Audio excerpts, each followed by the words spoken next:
삼계는 불타는 집과 같으니 거기에서 벗어나라. 방편으로 진실을 편다라는 것입니다. 모든 중생이 부처님이 되도록 교화할 뿐이다 라는 것입니다. 부처님의 방편은 부처님의 자기의 표현이다 라고 할 수가 있습니다. 안녕하세요. 금강대학교 불교인문학부의 하영수입니다. 법화경에는 7가지의 유명한 비유가 나옵니다. 이를 법화치류라 하는데요. 앞으로 6회에 걸쳐서 법화치류를 통해 법화경에 대해 알아보는 시간을 갖도록 하겠습니다. 법화경은 산스크리트로 전해지는데요. 삿다르마 푼다리카 수트라라고 합니다. 삿다르마라고 하는 건 바른 법 혹은 부처님이 깨달은 법, 부처님이 설한 법을 말합니다. 푼다리카는 흰 연꽃, 즉 백년입니다. 흰 연꽃, 백년은 모든 연꽃 중에서 가장 고귀한 연꽃이라고 이해되고 있습니다. 수트라는 경전이지요. 그래서 이것을 직역하면 바른 가르침의 흰 연꽃이라는 의미가 됩니다. 한역으로는 정법화경 또는 묘법연화경으로 번역되어 있습니다. 법화경의 중요한 내용으로는 방편으로 진실을 편다라는 것입니다. 부처님께서 깨달으신 법은 매우 심오하고 미묘하고 난해하다라고 말합니다. 그래서 부처님께서는 다양한 방편을 사용하셔서 교화를 하셨다라는 것입니다.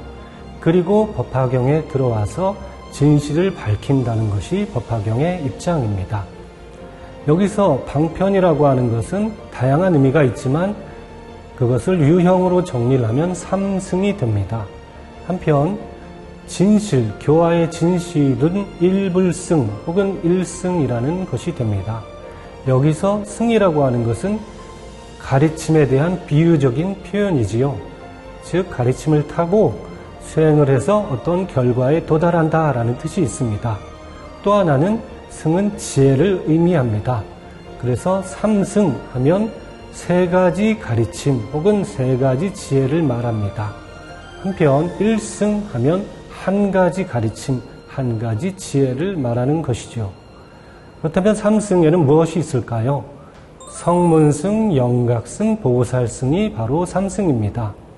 성문승은 아라한의 길을 추구하는 부처님의 제자들을 말합니다. 자기 구제에 힘쓴다는 것이지요.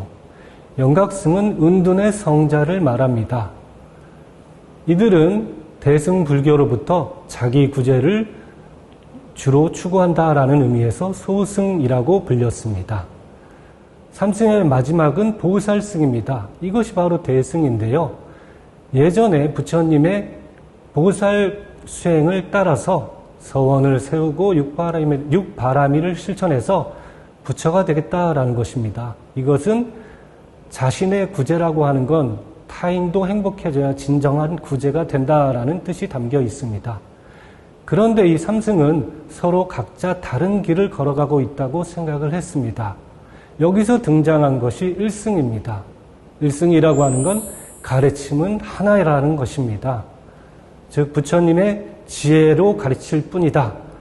다시 말씀드리면 모든 중생이 부처님이 되도록 교화할 뿐이다 라는 것입니다. 이것이 부처님이 이 세상에 오셔서 가르침을 펴신 진정한 목적이라고 법화경은 말하고 있습니다. 다양한 불교의 가르침을 연결하고 하나의 진실로 승화시키는 경전이 바로 법화경인 것이지요. 부처님은 다양한 방법으로 사람들에게 설법을 했다고 전해집니다. 문답을 하기도 하고요. 개성을 펼쳐주시기도 하고요. 또 비유를 많이 들기도 하셨습니다. 그래서 불교에는 비유의 가르침이 참 많습니다. 예를 들어 무소의 불처럼 혼자서 가라 라는 것도 수행자의 태도를 비유한 것이고요. 독화살을 맞은 중생의 이야기, 그리고 뗏목을 타고 강을 건너간다 라는 비유들이 유명합니다. 법화경 또한 다양한 비유로서 일불승의 진실을 깨우쳐 줍니다. 법화경에는 많은 비유가 있습니다. 오늘은 첫 번째 비유인 불타는 집의 비유에 대해서 알아보도록 하겠습니다. 이 비유는 제3 비유품에서 설해집니다.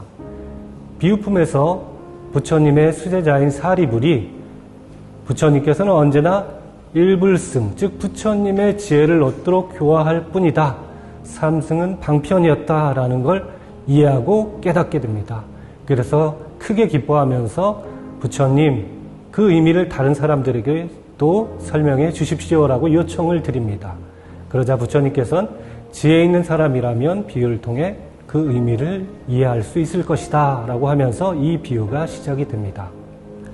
화택의 비유, 불타는 집의 비유는요, 아버지와 아이들의 이야기로 시작이 됩니다.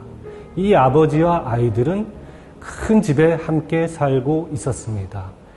이 집은 매우 크지만 낡고 오래되었고 또 위험한 곳이기도 했습니다. 사나운 짐승들, 그리고 징그러운 벌레들, 무서운 악기들이 소리를 치며 돌아다니는 험한 곳이었죠. 그런데 이곳에서 갑자기 큰 불이 사방에서 일어나게 됩니다.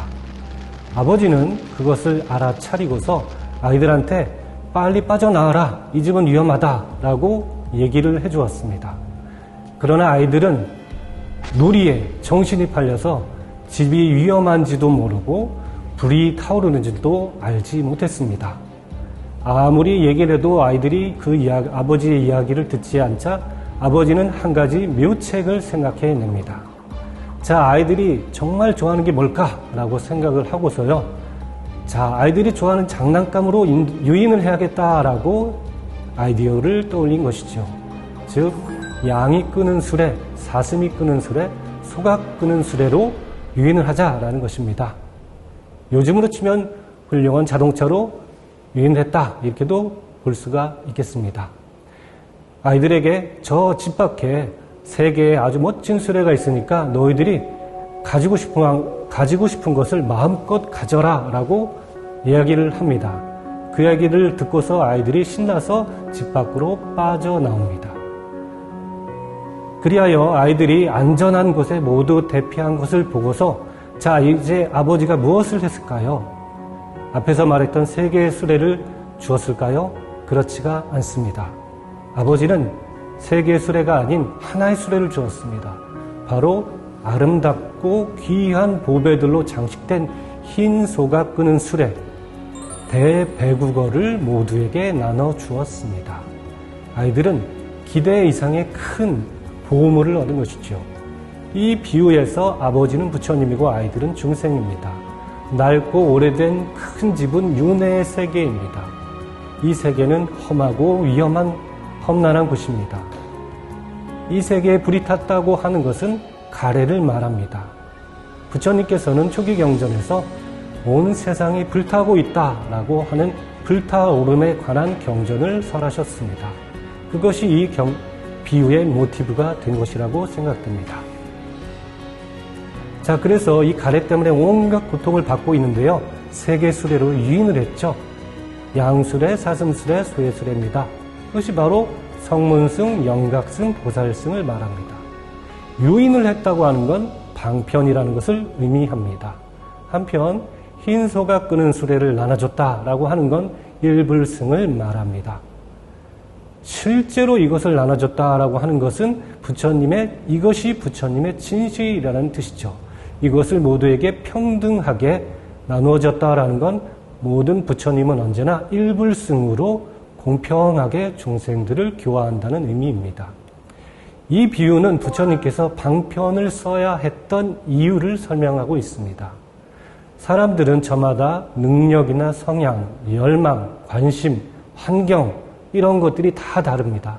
같은 사람은 아무도 없겠지요. 이러한 것들을 근기라고 합니다. 근기가 다양하다는 것이죠. 근기가 다양하기 때문에 부처님이 다양한 방법으로 교화를 할 수밖에 없었다라는 그 필연성을 설명하고 있습니다. 아무리 훌륭한 가르침도 관심이 없다면 도움이 되지 못한다는 것이요. 방편이 필요한 이유입니다. 그런데 방편을 궁리한다는 건요, 굉장히 또 중요한 의미가 있습니다. 내가 생각하는 진실을 강요하지 않고 상대를 존중한다는 것이죠. 즉 부처님의 방편은 부처님의 자비의 표현이다라고 할 수가 있습니다. 두 번째 의미는 방편을 능숙하게 사용했다라는 겁니다. 즉 세 개의 수레로 유인을 해서 대배국어를 얻게 했다. 이것은 삼승의 수행을 통해서 일불승을 얻게 했다라는 것입니다. 이것은 굉장히 중요한 의미가 있습니다. 방편이 진실이 되었기 때문입니다. 제자의 입장에서는 자신의 수행이 헛되지 않았다라는 매우 중요한 의미가 되지요. 부처님은 이처럼 방편을 통해 진실을 펴는데 그 방편이 다 진실로 이어진다는 겁니다. 이것은 부처님 가르침 중에는 소중하지 않은 것이 없다라는 뜻이 됩니다. 세 번째로 중요한 것은요, 여기에는 부처님이 정말로 하고 싶은 말씀이 담겨 있다라는 것입니다. 첫 번째 메시지는 이와 같습니다. 삼계는 불타는 집과 같으니 거기에서 벗어나라. 즉 욕망에 매몰되지 말라라는 것입니다. 부처님께서는 삼계의 즐거움을 종기에 비유하셨습니다. 여러분들 종기가 나면 가려워서 긁게 되죠. 그러면 잠깐 동안은 시원합니다. 그러나 다시 종기가 더 커지죠. 삼계의 즐거움은 그와 같다라고 부처님은 경계하셨습니다. 그러나 두 번째 중요한 메시지가 있습니다. 욕망에서 벗어나는 것이 끝이 아니다라는 것입니다. 정말로 부처님이 하시고 싶은 말씀은 부처님의 지혜를 구하라라는 것입니다. 여기에 부처님이 진정으로 하고 싶은 말씀, 부처님의 교화의 목적이 담겨 있다고 생각합니다. 그럼 이것으로 첫 번째 이야기를 마치도록 하겠습니다. 여러분 행복한 시간 되시기 바랍니다. 감사합니다.